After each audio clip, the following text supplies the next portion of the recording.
Humans are far more capable than what they know. And sometimes you just need to be put in a situation where you have no choice but to carry on.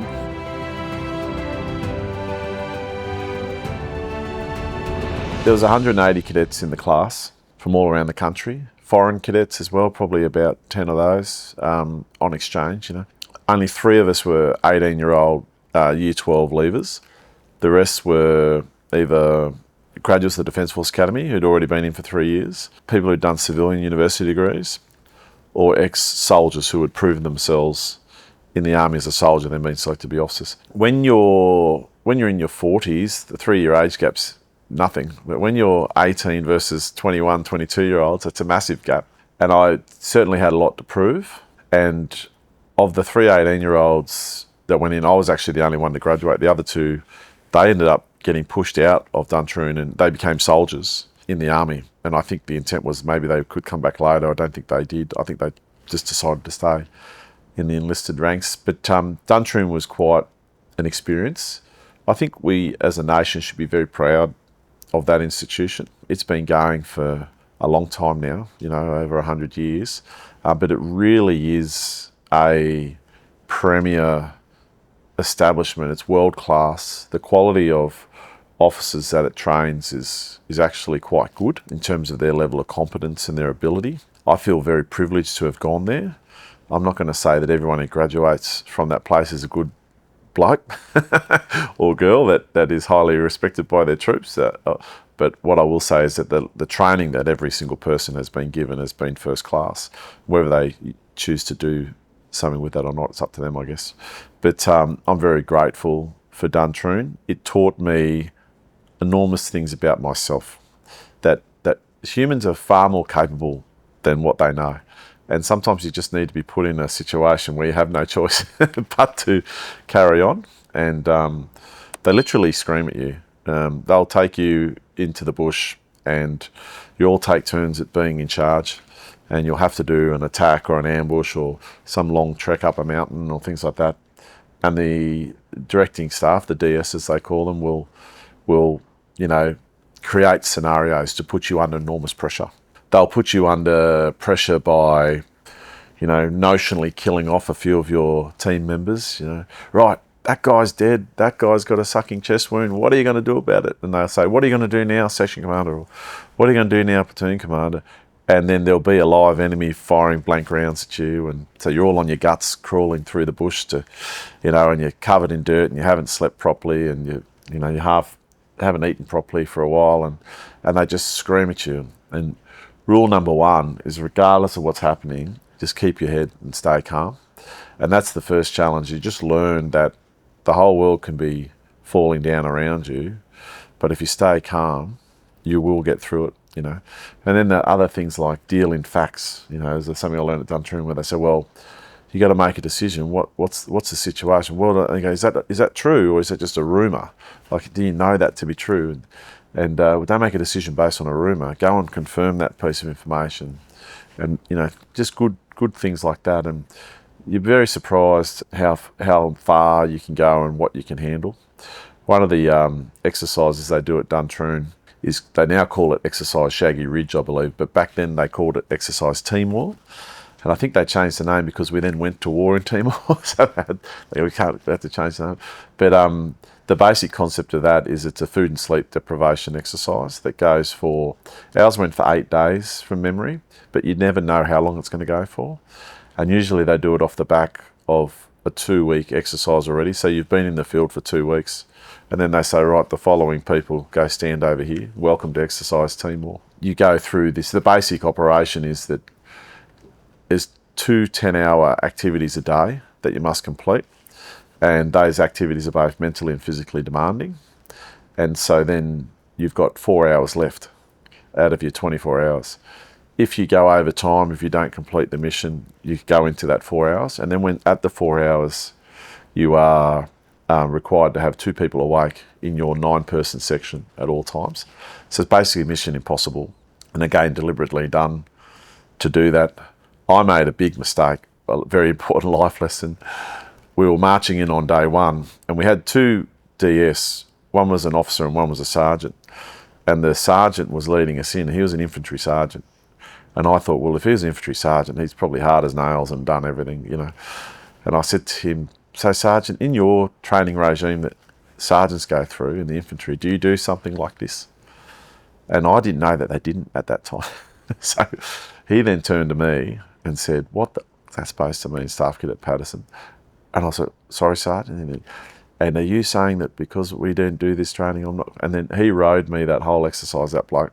And he really hit me hard. And then he told the captain who came back later, and they both just thought I had an attitude problem that needed adjusting.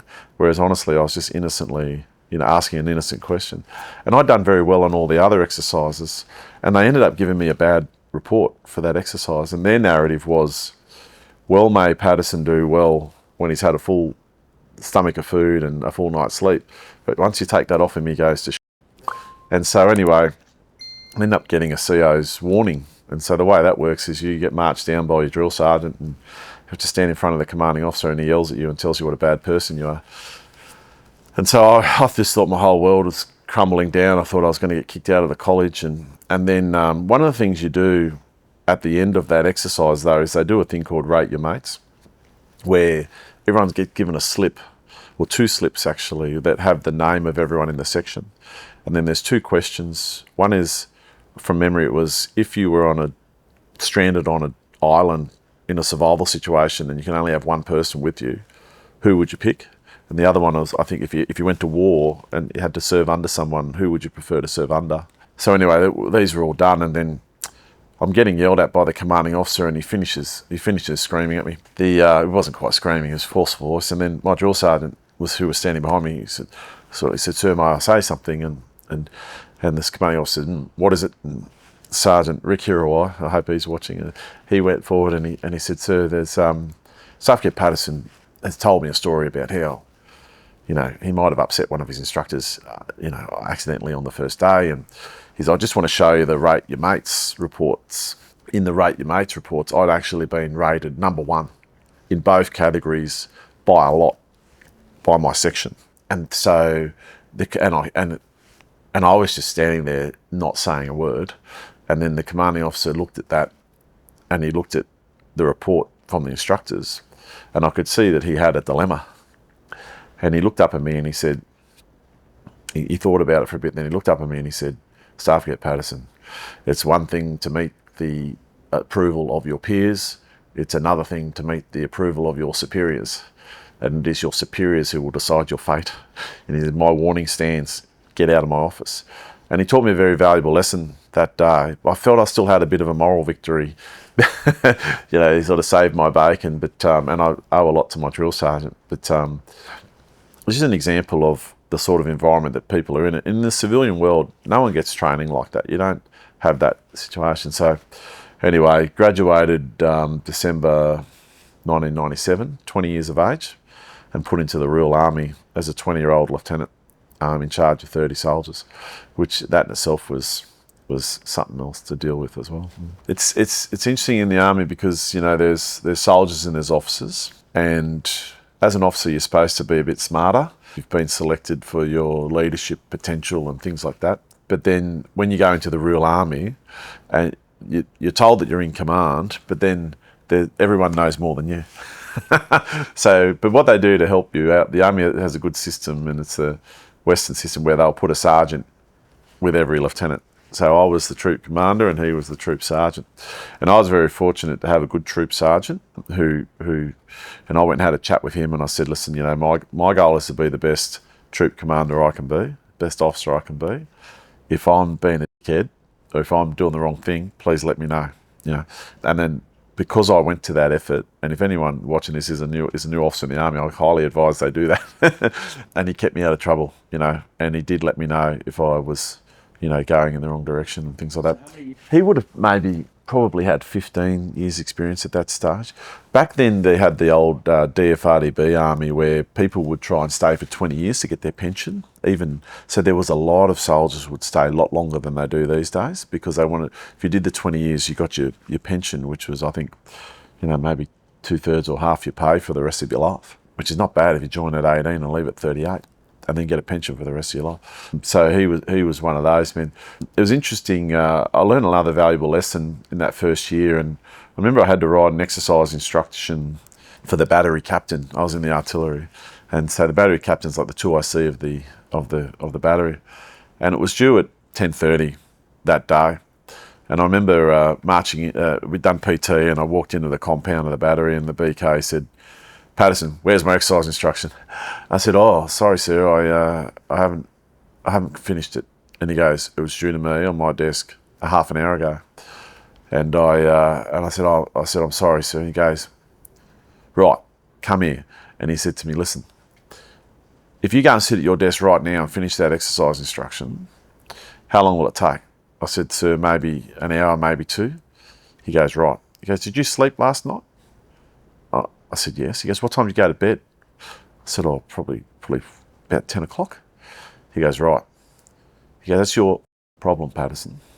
You've got an excuse for everything, but you can't be relied on to get results."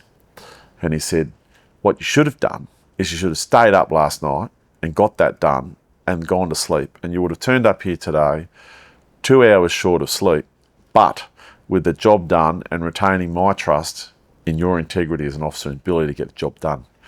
And I was like, "Ooh, scathing." He said, "Get out of my face and go and complete that thing before lunchtime." And that's it. And I did not like the way he did it. He did. And there were a few witnesses, but I deserved it. But he taught me a very, very valuable lesson. Again, that's true, is people don't care about your excuses.